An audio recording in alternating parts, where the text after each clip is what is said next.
2024 में होने जा रहे लोकसभा चुनाव में किसकी बनेगी सरकार, आज के इस ओपिनियन पोल में हम जानने वाले हैं। इस ओपिनियन पोल के आधार पर हम जानने वाले हैं कि अब की बार देश का प्रधानमंत्री कौन बनेगा। मैं आपको बता दूं कि जैसे जैसे चुनाव नजदीक आ रहा है वैसे वैसे राजनीतिक पार्टियों में खलबली मची हुई है। देखा जा रहा है कि राजनीतिक पार्टियों के बड़े बड़े दिग्गज नेता वर्तमान पार्टी छोड़कर अन्य पार्टियों में शामिल हो रहे हैं। इससे साफ जाहिर है कि अब की बार चुनाव काफी दिलचस्प रहने वाला है। अभी अभी जनता के बीच से एक ताजा सर्वे सामने निकल करके आया है जिसमें जनता ने कर दिया बड़ा खुलासा। जनता ने इस बार बता दिया कि अब की बार देश में कौन बनेगा प्रधानमंत्री और किसकी बनेगी सरकार। नमस्कार और आप देख रहे हैं पॉलिटिकल न्यू विचार। 2024 लोकसभा ओपिनियन पोल में आप सभी का हार्दिक स्वागत है। तो हम आपको बता दें कि 2024 में होने जा रहे लोकसभा चुनाव में किसकी बनेगी सरकार, इस ओपिनियन पोल में हम जानने वाले हैं। बने रहिए वीडियो के लास्ट तक और आपको पता चल जाएगा कि अब की बार देश का प्रधानमंत्री कौन बनेगा।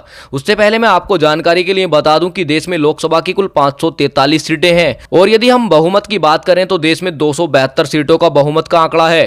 हम आपको इस ओपिनियन पोल में एक एक राज्य की कुल सीटों में से कौन सी पार्टी कितनी सीटें जीत रही है विस्तार से बताएंगे। इस ओपिनियन पोल में हम देखेंगे कि अब की बार देश के प्रधानमंत्री तीसरी बार बनेंगे नरेंद्र मोदी या फिर कोई अन्य नेता देश की कमान संभालेगा।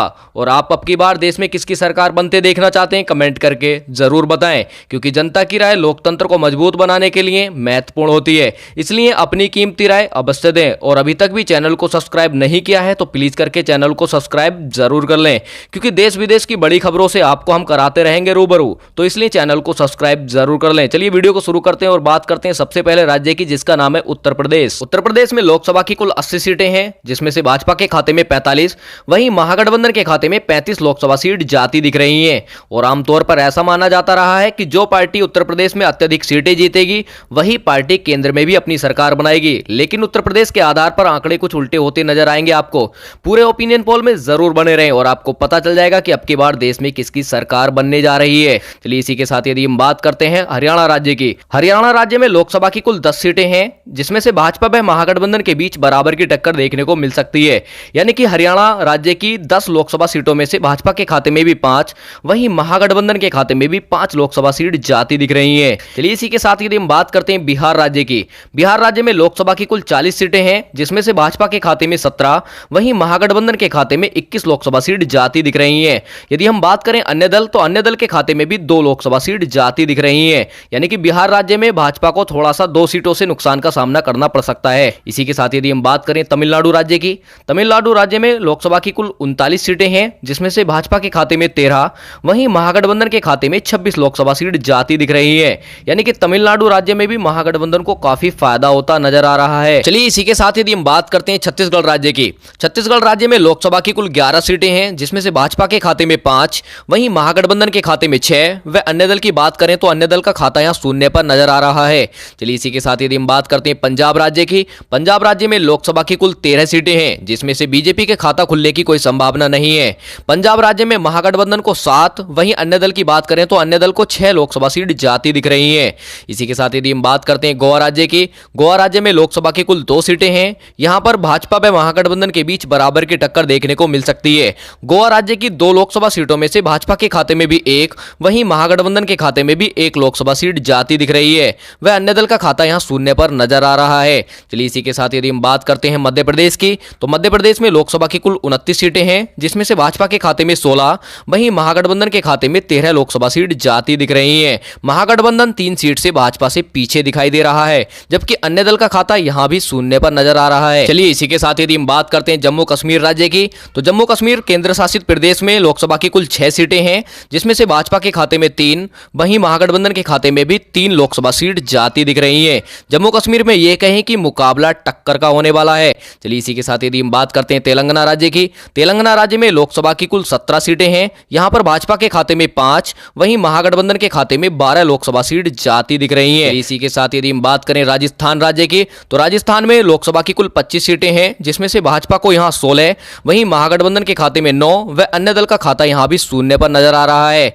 राजस्थान राज्य में भाजपा को काफी फायदा होता नजर आ रहा है। चलिए इसी के साथ यदि हम बात करते हैं गुजरात राज्य की, तो गुजरात राज्य में लोकसभा की कुल 26 सीटें हैं। यहां पर भाजपा के खाते में 18, वहीं महागठबंधन के खाते में 8 लोकसभा सीट जाती दिख रही हैं। वैसे भी गुजरात को भाजपा का गढ़ माना जाता है और ओपिनियन पोल में भी आपको दिखाई दे रहा है कि भाजपा को गुजरात का गढ़ माना जाता है और अन्य दल का खाता भी यहां शून्य पर नजर आ रहा है। चलिए इसी के साथ यदि हम बात करते हैं असम राज्य की, तो असम राज्य में लोकसभा की कुल 14 सीटें हैं, जिसमें से भाजपा के खाते में 8, वहीं महागठबंधन के खाते में 6 लोकसभा सीट जाती दिख रही हैं। असम राज्य में भी 2 सीटों से भाजपा यहां आगे चल रही है और अन्य दल का खाता भी यहां शून्य पर नजर आ रहा है। चलिए इसी के साथ यदि हम बात करते हैं अरुणाचल प्रदेश की, तो अरुणाचल प्रदेश में लोकसभा की कुल 2 सीटें हैं, जिसमें भाजपा व महागठबंधन के बीच मुकाबला टक्कर का होने वाला है। भाजपा के खाते में भी 1, वहीं महागठबंधन के खाते में भी 1 लोकसभा सीट जाती दिख रही है। चलिए इसी के साथ यदि हम बात करते हैं मेघालय राज्य की, तो मेघालय राज्य में लोकसभा की कुल 6 सीटें हैं। यहां पर भाजपा व कांग्रेस के बीच बराबर की टक्कर देखने को मिल सकती है, यानी कि मेघालय की 6 लोकसभा सीटों में से भाजपा के खाते में भी 3,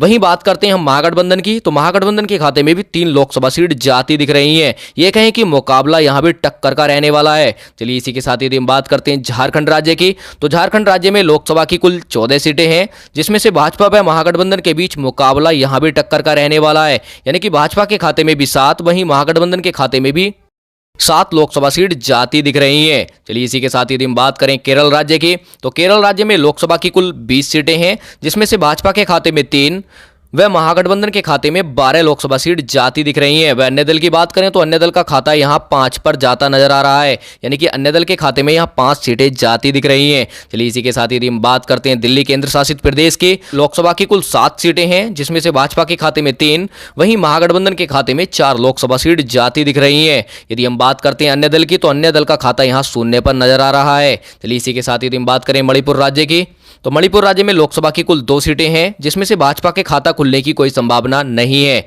जबकि महागठबंधन के खाते में 2 की 2 लोकसभा सीट जाती दिख रही हैं। अन्य दल का खाता यहां भी शून्य पर नजर आ रहा है। चलिए इसी के साथ यदि हम बात करते हैं त्रिपुरा राज्य की, तो त्रिपुरा राज्य में लोकसभा की कुल 2 सीटें हैं, जिसमें से भाजपा व महागठबंधन के बीच बराबर की टक्कर देखने को मिल सकती है, यानी कि त्रिपुरा की 2 लोकसभा सीटों में से भाजपा के खाते में भी 1, वहीं महागठबंधन के खाते में भी 1 लोकसभा सीट जाती दिख रही है। चलिए इसी के साथ यदि हम बात करते हैं हिमाचल प्रदेश की, हिमाचल प्रदेश में लोकसभा की कुल 4 सीटें हैं, जिसमें से भाजपा के खाते में 2, वहीं बात करें हम महागठबंधन की, तो महागठबंधन के खाते में भी 2 लोकसभा सीट जाती दिख रही हैं।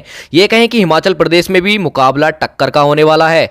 वहीं बात करें हम अन्य दल की, तो अन्य दल का खाता यहां भी शून्य पर नजर आ रहा है। चलिए इसी के साथ यदि हम बात करें पश्चिम बंगाल की, तो पश्चिम बंगाल में लोकसभा की कुल 42 सीटें हैं, जिसमें से भाजपा के खाते में 9, वहीं महागठबंधन के खाते में 33 लोकसभा सीट जाती दिख रही हैं। पश्चिम बंगाल में महागठबंधन को काफी फायदा मिलता हुआ नजर आ रहा है। वहीं बात करें हम अन्य दल की, तो अन्य दल का खाता यहां भी शून्य पर नजर आ रहा है। इसी के साथ यदि हम बात करते हैं आंध्र प्रदेश राज्य की, तो आंध्र प्रदेश राज्य में लोकसभा की कुल 25 सीटें हैं, जिसमें से भाजपा के खाते में 6, वहीं महागठबंधन के खाते में 10, व अन्य दल की बात करें तो अन्य दल के खाते में यहां 9 लोकसभा सीट जाती दिख रही हैं।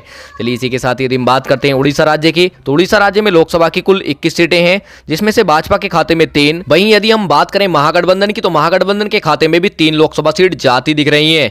यदि हम बात करते हैं अन्य दल की, तो अन्य दल के खाते में 15 लोकसभा सीट जाती दिख रही हैं, यानी कि उड़ीसा राज्य में अन्य दलों को काफी फायदा मिलता हुआ नजर आ रहा है। उड़ीसा राज्य में जो क्षेत्रीय पार्टियां हैं काफी मजबूत दिख रही हैं। चलिए इसी के साथ यदि हम बात करते हैं महाराष्ट्र राज्य की, तो महाराष्ट्र राज्य में लोकसभा की कुल 48 सीटें हैं, जिसमें से भाजपा के खाते में 16, वहीं महागठबंधन के खाते में भाजपा की 2 गुनी सीटें यानी कि 32 लोकसभा सीट जाती दिख रही हैं। वहीं बात करें हम अन्य दल की, तो अन्य दल का खाता यहां भी शून्य पर नजर आ रहा है। इसी के साथ यदि हम बात करें कर्नाटक राज्य की, तो कर्नाटक राज्य में लोकसभा की कुल 28 सीटें हैं, जिसमें से भाजपा के खाते में 9, वहीं महागठबंधन के खाते में 19 लोकसभा सीट जाती दिख रही हैं। इस प्रकार हमने लोकसभा की 543 सीटों का सर्वे विस्तार से जाना, जिसमें से देखा गया कि भाजपा के खाते में 201, वहीं महागठबंधन के खाते में 288, व अन्य दल की बात करें तो अन्य दल के खाते में 54 लोकसभा सीट जाती दिख रही हैं। और मैंने वीडियो के शुरू में ही आपको बताया था कि पूर्ण बहुमत का जो आंकड़ा है देश में वो 272 सीट है, और आपको महागठबंधन के खाते में 288 सीटें जाती दिख रही हैं। तो इस ओपिनियन पोल के आधार पर हम कह सकते हैं कि महागठबंधन अपनी सरकार बनाने जा रहा है। और साथियों, आपको क्या लगता है कि अब की बार देश में किसकी सरकार बनेगी? कमेंट करके जरूर बताएं, क्योंकि जनता की राय लोकतंत्र को मजबूत बनाने के लिए महत्वपूर्ण होती है, इसलिए अपनी कीमती राय अवश्य दें। धन्यवाद।